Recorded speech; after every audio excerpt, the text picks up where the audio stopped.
Good morning everyone. Students, आज हम पढ़ेंगे वाक्य। सबसे पहले वाक्य की परिभाषा देखते हैं। सार्थक शब्दों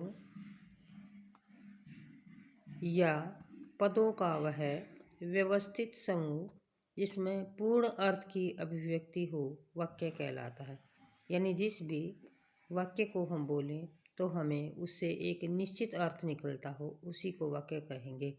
जैसे वह खाना खाता है तो ये एक वाक्य है जिससे हमें पूर्ण अर्थ की अभिव्यक्ति हो रही है।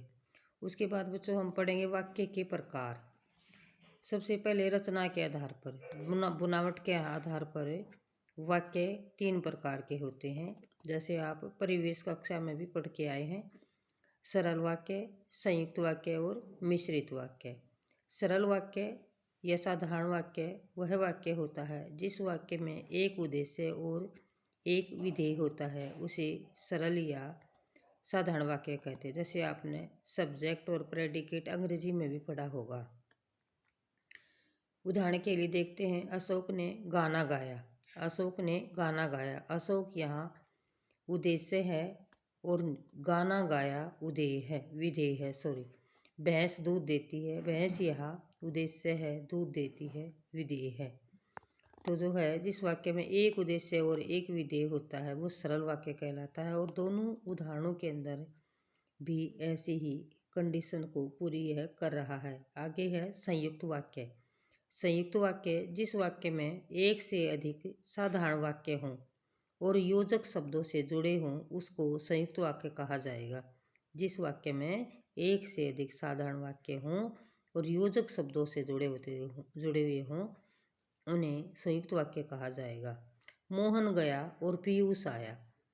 और शब्द क्या है? योजक शब्द है। और मोहन गया ये भी वाक्य है, पीयूष गया ये भी वाक्य है, लेकिन और से इसको जोड़ दिया गया है। तो यह मोहन गया और पीयूष आया ये एक संयुक्त वाक्य है। अगर आपको परीक्षा में पूछा जाए कि मोहन गया और पीयूष आया ये वाक्य है और ये किस प्रकार का वाक्य है, तो ये है संयुक्त वाक्य है। उसके बाद बेटा देखिए दूसरा, साहिल ने स्नान किया और अमन ने खाना खाया। साहिल ने स्नान किया और अमन ने खाना खाया। दो अलग अलग वाक्य हैं लेकिन और योजक से जुड़े हुए हैं, तो यह संयुक्त वाक्य हो गया।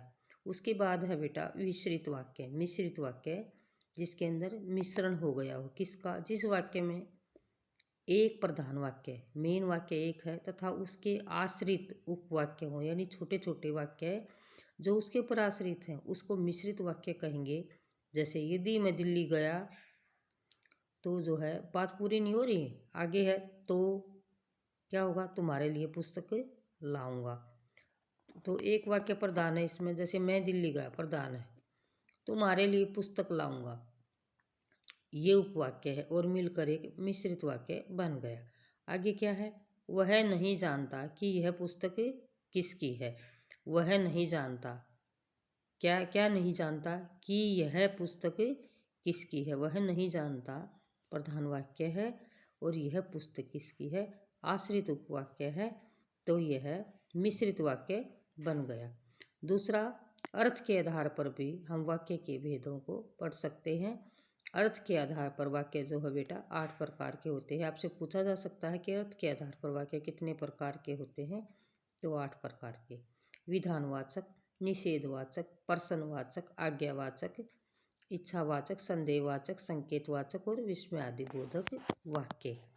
तो सबसे पहले हम पढ़ेंगे कि भाई विधानवाचक वाक्य कौन से हैं। जिन वाक्यों में किसी कार्य का होना पाया जाए, कोई काम हो रहा हो जिसमें, उसको कह रहे विधानवाचक वाक्य। जैसे दादी खाना खाती है, दादी एक काम कर रही है, क्या? खाना खाने का। अमित क्या है? मेरा बड़ा भाई है। बता रहा है कि अमित क्या है? अमित का मेरे साथ जो है बड़े भाई का संबंध है। ये काम, ये जो है क्रिया बता रही है इसको कि अमित का संबंध बता रही है यहाँ पर, अमित मेरा बड़ा भाई है। उसके बाद निषेधवाचक, जिसे वाक्य के नाम से पता चल रहा है कि जहाँ निषेध हो रहा हो किसी चीज़ का, उसको निषेधवाचक वाक्य कहते हैं। जिन वाक्यों में किसी कार्य के न होने का भाव, नहीं हो रहा है काम, बंद हो गया है, उसको न न नए का भाव जिसके अंदर आ जाए उसको निषेधवाचक कहते हैं। जैसे दादी माँ खाना नहीं खाती है, अध्यापक ने आज नहीं पढ़ाया, तो नहीं हो रहा काम, उसने खाना नहीं खाया, वह स्कूल नहीं आया, वह खाना नहीं बनाएगी। उसके बाद है प्रश्नवाचक वाक्य। जिन वाक्यों में प्रश्न पूछने का बोध हो और उसके अंत में प्रश्न वाक्य के अंत में प्रश्नवाचक चिन्ह हो तो उसको प्रश्नवाचक वाक्य कहेंगे। जैसे तुम कहाँ जा रहे हो, प्रश्न पूछा है कि भी कहाँ जा रहे हो, अंकुश क्यों रो रहा है, अंकुश क्यों रो रहा है, तो प्रश्न पूछा है और बाद में प्रश्नवाचक चिन्ह है तो ये प्रश्नवाचक वाक्य हो गया। उसके बाद है बच्चों आज्ञावाचक वाक्य। जो वाक्य आज्ञा या अनुमति का बोध कराए उन्हें आज्ञावाचक वाक्य कहते हैं। जिसमें आज्ञा का या अनुमति का बोध हो उनको आज्ञावाचक वाक्य कहते हैं। जैसे आप कहाँ जा रहे हैं, अब आप कहाँ जा रहे हैं, अब आप जा सकते हैं, अनुमति मिली उसको। दूसरा है तुम यहाँ से चले जाओ, ये आदेश मिला है उसको, आज्ञा मिली है कि अब आपको यहाँ से चले जाओ। तो ये जो है इनके अंदर आज्ञा और अनुमति का बोध जिसके अंदर हो वो आज्ञावाचक वाक्य होता है बेटा। उसके बाद बच्चों हम पढ़ेंगे इच्छावाचक वाक्य। इच्छा शब्द से सभी जो है पता होगा सबको कि भाई इच्छा क्या होती है। जिन वाक्यों में इच्छा, शुभ कामना, आशीष आदि का बोध हो उन्हें इच्छावाचक वाक्य कहते हैं। जहाँ पर हमें आशीर्वाद की भावना मिले उसको इच्छावाचक, व्यक्ति अपनी इच्छा प्रकट करे। जैसे भगवान तुम्हारी मनोकामना पूर्ण करे, तुम्हारी इच्छाएं पूरी हों ऐसी हम इच्छा करते हैं। तुम्हारी आयु दीर्घ हो, तुम्हारी आयु लंबे हो, ये भी यहाँ पर भी ऐसी शुभकामनाएं दे रहे हैं। तुम्हें परीक्षा में अच्छे अंक आए, तुम निरोगी रहो, तुम्हारा जीवन लंबा हो, ये इस तरह के वाक्य जो है इच्छावाचक वाक्यों में आते हैं। उससे आगे बेटा है संदेहवाचक वाक्य।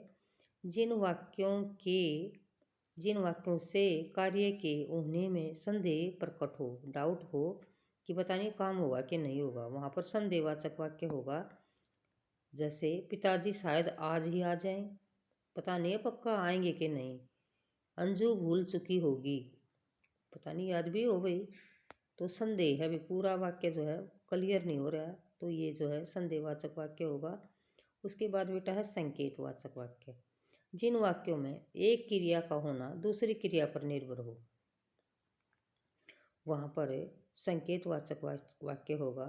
जैसे यदि वर्षा होती तो फसल अच्छी होती, यदि तुम मेहनत करते तो पास हो जाते, यदि तुम घर से समय पर निकलते तो आपको बस मिल जाती। तो इसमें संकेत मिल रहा है कि ये काम कर लेते तो ऐसा हो जाता। आगे है बेटा प्रश्न जो है संख्या जो है 8 है वाक्य की, विस्मयादिबोधक। विस्मय जहाँ हो, जिन वाक्यों में हर्ष हो यानी कि खुशी हो, शोक हो, दुख का भाव हो, घृणा का भाव हो, डर का भाव हो, आश्चर्य का भाव हो, उनको विस्मयादिबोधक कहते हैं। जैसे आज कैसा सुहाना मौसम है, अरे दुष्ट तुमने ये क्या कर दिया, हे राम ये क्या हो गया, ये सब जो है विस्मयादिबोधक वाक्यों में आते हैं।